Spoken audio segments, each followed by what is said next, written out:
ಪರಿಣಾಮದ ಬಳಿಕ ಕಾಂಗ್ರೆಸ್ ಕುರ್ಚಿ ಕದನ ಹೆಚ್ಚಾಯ್ತಾ? ಇವತ್ತಿನ ಬೆಳವಣಿಗೆ ಕುರ್ಚಿ ಸಂಘರ್ಷಕ್ಕೆ ಟ್ವಿಸ್ಟ್ ಕೊಡುತ್ತಾ?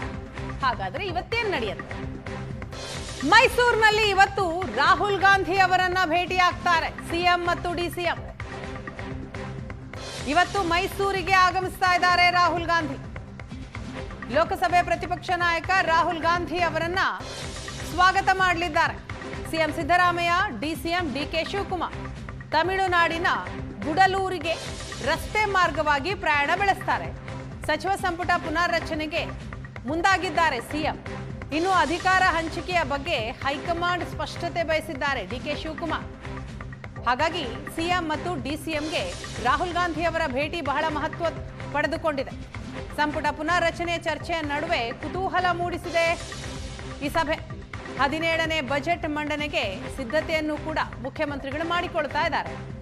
ರಾಹುಲ್ ಭೇಟಿಯ ವೇಳೆ ವಿಷಯವನ್ನ ಪ್ರಸ್ತಾಪಿಸ್ತಾರಾ ಸಿದ್ದರಾಮಯ್ಯ ಅನ್ನೋದು ಸದ್ಯದ ಪ್ರಶ್ನೆ.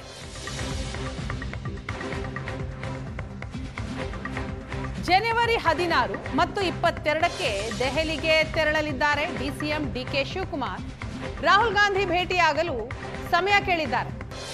ಅಸ್ಸಾಂ ಚುನಾವಣೆಯ ಸಂಬಂಧ ವೀಕ್ಷಕರ ಸಭೆಯಲ್ಲಿ ಭಾಗವಹಿಸುತ್ತಾರೆ ಡಿಕೆ ಶಿವಕುಮಾರ್. ಬಜೆಟ್ ಪೂರ್ವಭಾವಿ ಸಭೆ, ಸಂಪುಟ ಪುನಾರಚನೆಗೆ ಸಿದ್ದರಾಮಯ್ಯ ಪ್ಲಾನ್ ಮಾಡಿಕೊಂಡಿದ್ದಾರೆ.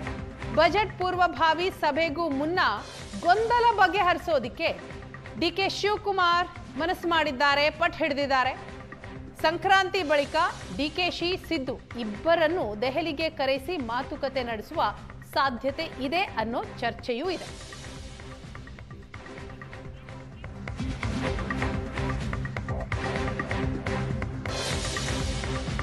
ಇನ್ನು 2 ದಿನಗಳಲ್ಲಿ ಪೂರಕ ವಾತಾವರಣ ಬರುತ್ತೆ.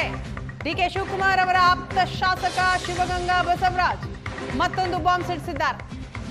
ಇನ್ನೆರಡು ದಿನ ಟೈಮ್ ಕೊಡಿ, ಜನವರಿ 16ಕ್ಕೆ ಮಾತನಾಡ್ತೀವಿ. ಸೈಲೆಂಟ್ ಆಗಿಲ್ಲ, 16ನೇ ತಾರೀಕು ಮಾತಾಡೋಣ. ಶಿವಗಂಗಾ ಬಸವರಾಜ್ ಹೇಳಿದಂತ ಮಾತಿದು. ಪೂರಕ ವಾತಾವರಣ ಬಂದ್ರೆ ಸಾಕು, ಮಾತಾಡೋಣ ಅಂತ ಹೇಳ್ತಾರೆ.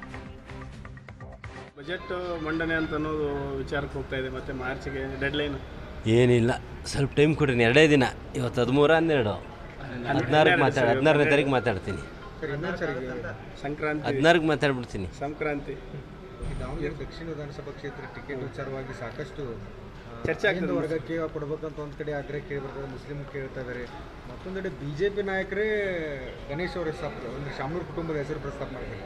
ರವೀಂದ್ರನಾಥ್ ಅವರು ಏನು ಕಾಂಗ್ರೆಸ್ ಅಭ್ಯರ್ಥಿ ಯಾರಿಗೆ ಕೊಟ್ಟರು ಸಹ ನಾವೆಲ್ಲ ಕೆಲಸ ಮಾಡ್ತೀವಿ. ಈಗ ಅಲ್ಪ